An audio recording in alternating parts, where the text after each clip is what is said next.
Mudah-mudahan selesai 5 menit.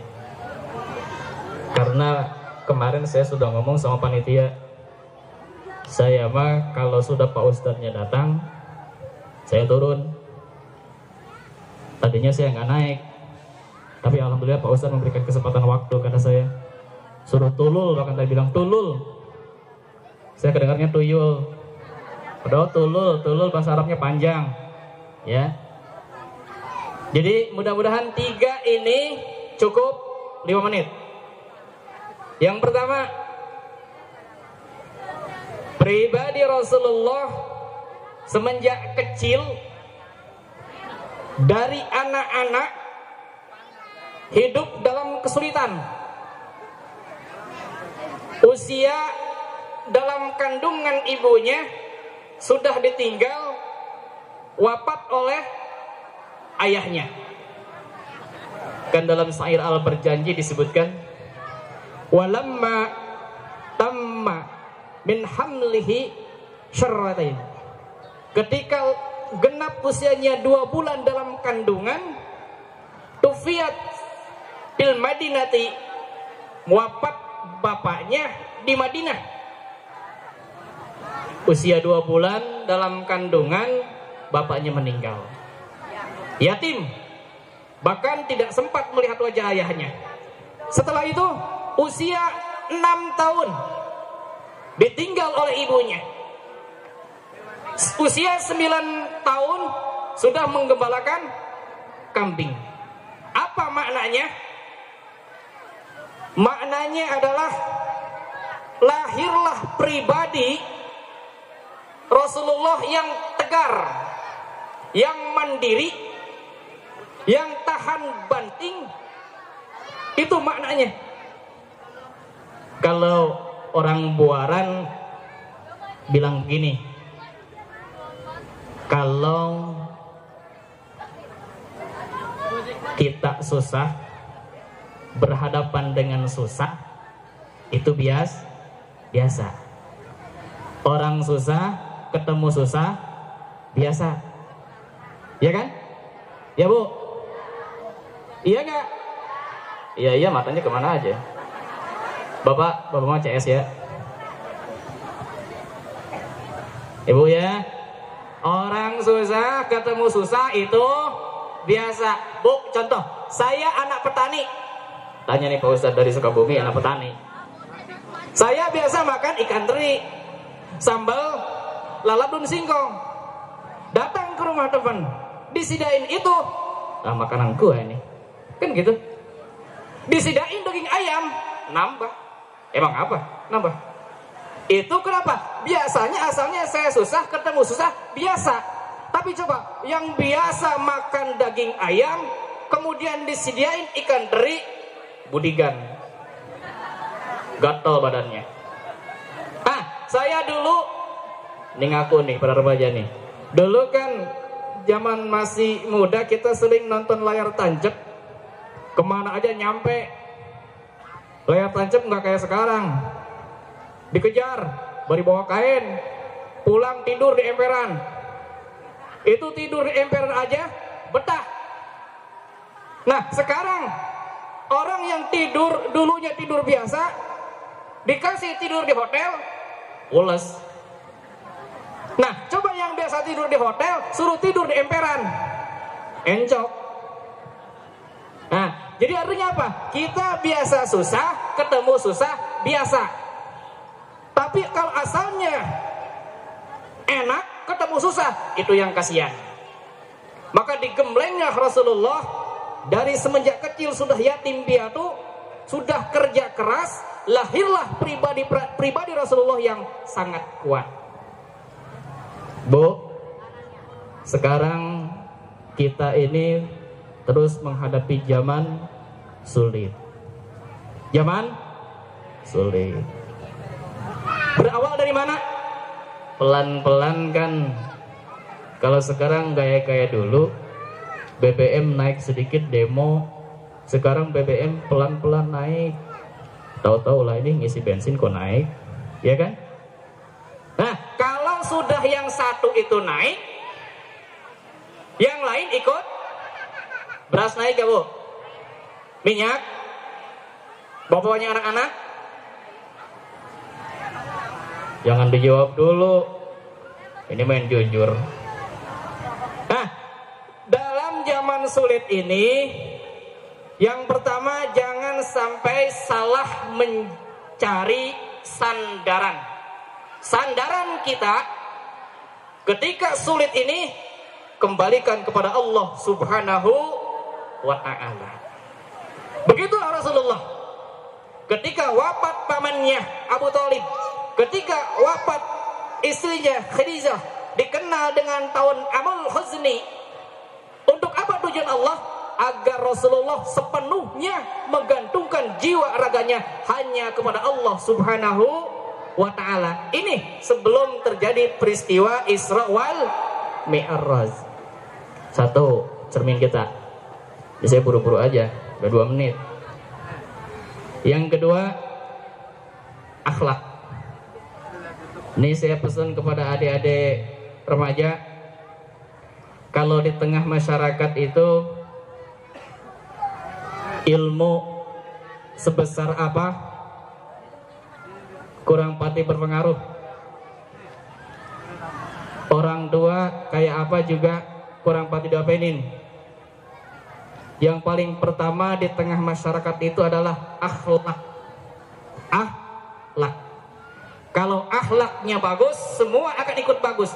Tapi kalau akhlaknya buruk di tengah masyarakat, maka jabatan yang tinggi tadi, ilmu yang tinggi akan hancur. Maka Islam ini datang diajarkan oleh orang yang baik dengan cara-cara yang baik.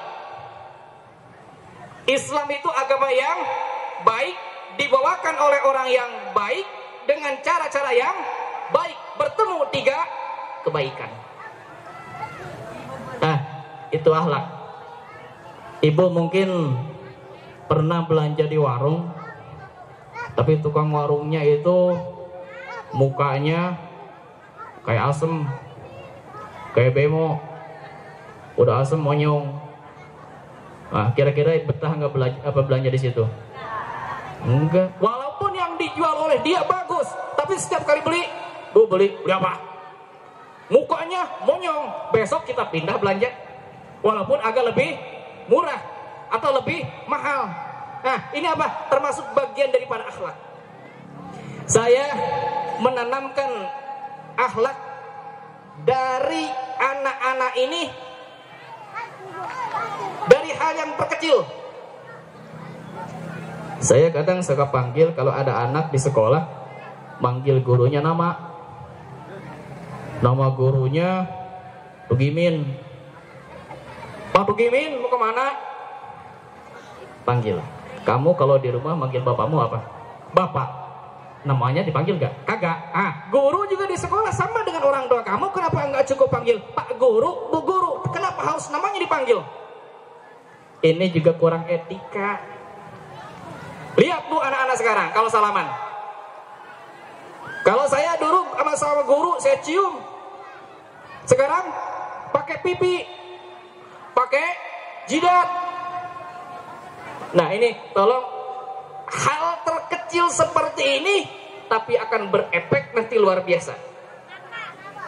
Nih sekarang di zaman era globalisasi, kalau saya dulu sama orang tua dilarang, kamu nggak boleh nonton, dikunciin kamar. Kalau ketahuan nonton, digebukin misalnya. Nah, sekarang kita mau gimana sama anak kita? Orang filmnya sudah ada di kamar, mau dikunciin gimana? HP sudah ada, dari pagi sampai sore sampai malam adanya HP.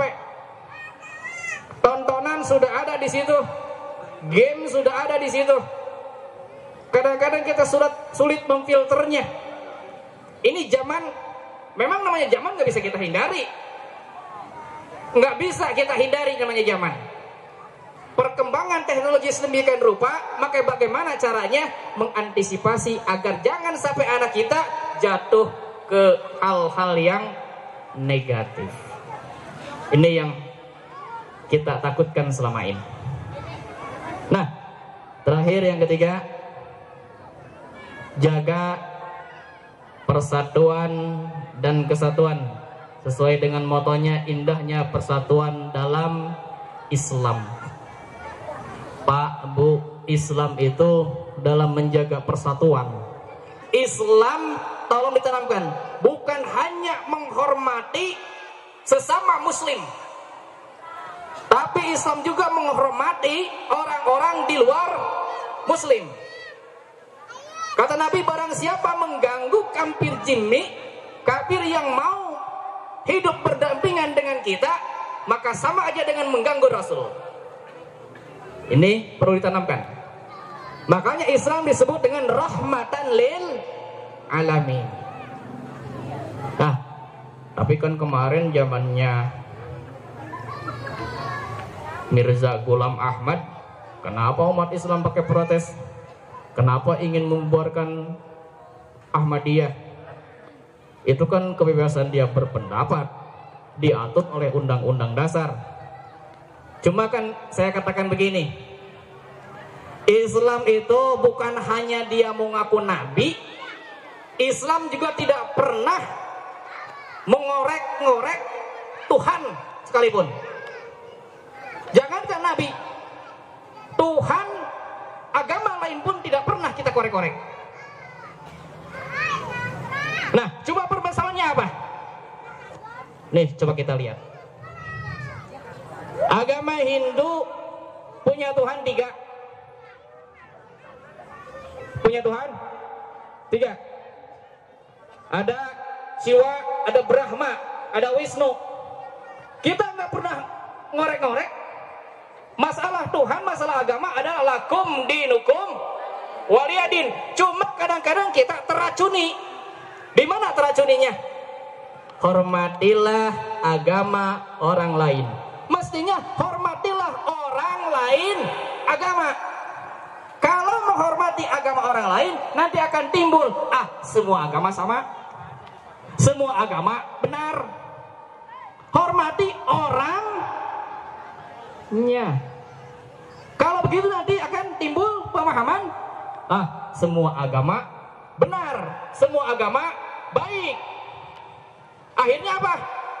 Waisak bareng-bareng ikut Waisak, galungan ikut galungan, maulid ikut maulid. Bagus tuh kayak toge,